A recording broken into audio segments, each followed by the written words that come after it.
Okay, so there were few students actually.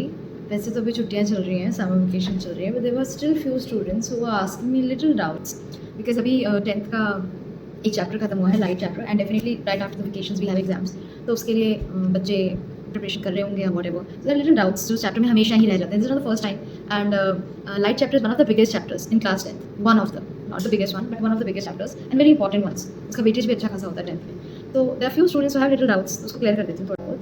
ठीक है, although I really wanted to do it on a proper black board and everything and white board और whatever, but now the topic is about magnification. now magnification में एक doubt students को आता है कि ma'am मान लो हमें दिया हुआ है m is equal to -2 let's say. ठीक है, m इज इक्वल टू -2 दिया है, तो इसको देखकर जस्ट शेयरली m इज इक्वल टू -2 को देखकर ये कैसे पता लगाएं कि ये हमें क्या बताना चाहता है. ठीक है, which is actually right question, because अगर आप लाइट चैप्टर के लास्ट ईयर के क्वेश्चन पेपर्स उठाओगे तो उसमें ना कुछ क्वेश्चंस बहुत डायरेक्ट हैं. इनफैक्ट मैंने एक वर्कशीट भी बनाई थी इसके ऊपर, may be I will share it और समथिंग. तो उसमें डायरेक्ट उन्होंने बस दे दिया होता है the magnification of this particular mirror और the particular lens is just -2. अब इसके बारे में ये बताओ. तो जस्ट एक नंबर देने से हाउ आर दे एक्सपेक्टिंग कि हम इसके बारे में 10 जानकारियाँ बता दें. तो आई टेल यू हाउ. देखो, मैग्निफिकेशन जो होता है इससे आपको 2 चीज़ें पता लग सकती हैं. एक तो आपको साइज़ पता लग जाता है of the image and nature of the image. और अगर आप लोगों ने क्वेश्चंस किए होंगे इसके एनसीईआरटी में से भी या कहीं से भी, तो हमेशा इमेज के बारे में वो ये 2 चीज़ें ही पूछ रहा होता है कि what is the nature of the image and what is the size and position. 3 चीज़ें एक्चुअली, साइज एंड पोजिशन. तो जो तो पोजीशन होता है वो तो आप डायरेक्टली वी से निकाल लेते हो. Nature and size usually M से ही पता लगता है. तो एम से 2 चीज़ें पता लगेंगी. Let me just right that down. पहला हो गया साइज एंड दूसरा हो गया नेचर. मैं कैपिटल्स में लिख रही हूँ, otherwise my hand writing is just horrible. तो the other one is nature. ठीक है, साइज एंड नेचर. अब मैम आपको कैसे पता लगेगा, तो एक यहाँ पे लाइन बनाते हैं सबसे पहले. तो देखो, साइज जो है it is actually a magnitude. 9th में पढ़ा होगा, मैथ्स में भी पढ़ा होगा. तो मैग्नीट्यूड में ना हमें फ़र्क नहीं पड़ता कि क्या डायरेक्शन, क्या. Magnitude means just the number. तो जब भी कभी आपने साइज़ निकालना है, मैग्निफिकेशन से साइज़ के बारे में कुछ भी इंफॉर्मेशन निकालना है, तो पहली बात तो मैं आपको रूल्स बताती हूँ कुछ 3. ठीक है, मज़ेदार.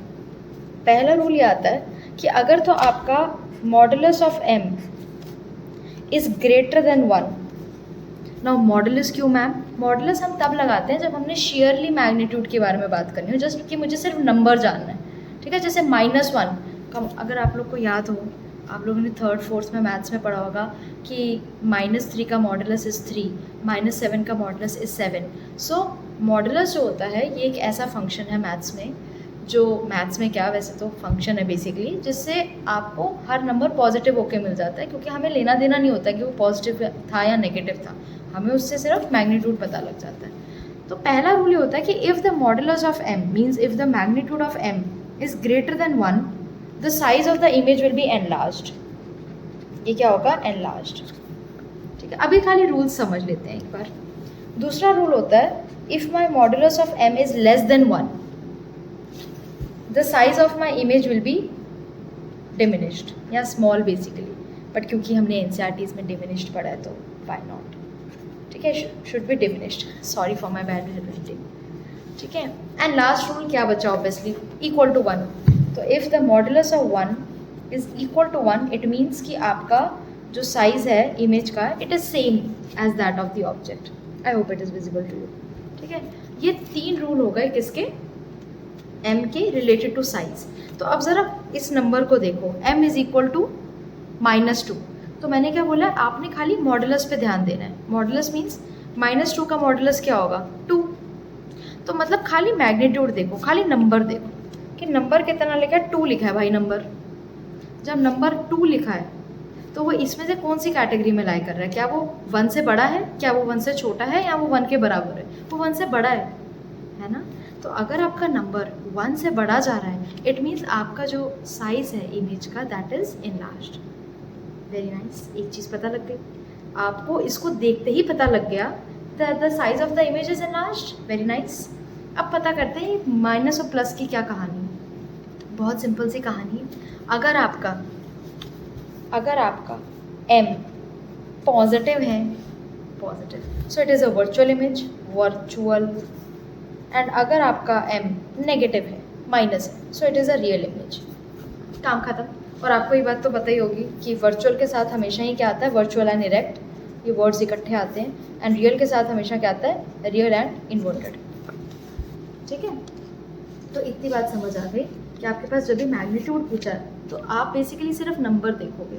The number tells you the size and the plus and minus tells you the nature of the image, right. अच्छा, इस कॉन्सेप्ट को ना यूजुअली मैं क्लास में कैसे समझाती हूँ, इनफैक्ट मैंने अपनी क्लास में समझाया भी था, the sections in which I teach in 10th, कि let's say we have a number line. तो अगर मैं नंबर लाइन ड्रॉ करूँ तो यहाँ पे आएगा 0, ठीक, यहाँ पे आएगा -1, यहाँ पे आएगा -2, यहाँ पे आएगा 1, यहाँ पे आएगा 2, ठीक है। बीच में कट हो जाता है थोड़ा सा लाइट का, प्लीज़ मैनेज, ठीक है। -1, -2, 1 एंड 2। तो देखो, अब आपको अगर मैं नंबर दे रही हूँ -2, तो आप कहाँ पे लाई करते हो, आप 0 के इस साइड लाई कर रहे हो, -2 पे। तो -2 अगेन खाली नंबर देखो तो 2 है, माने 1 से बड़ा है, तो इट मीन्स एनलार्ज्ड है, तो ये समझ आ गया एनलार्ज है। एंड माइनस की डायरेक्शन में है तो रियल एंड इन्वर्टेड है। It is exactly. अब मैं आपको रैंडमली देती हूँ, the magnification of my mirror is -1। तो -1 देखते ही मुझे पता लग गया क्या, मुझे पता लग गया कि मेरी इमेज जो है वो सेम साइज की है, लेकिन it is real and inverted, just like the case of concave mirror. Concave mirror में when the object is at C, the image is also at C, तो इट मीन्स, और हमें पता होता है वहाँ पे रियल एंड इन्वर्टेड इमेज बन रही है। सो yeah, I hope that helps. So now one question for you guys is, you can write down the answer in the comments.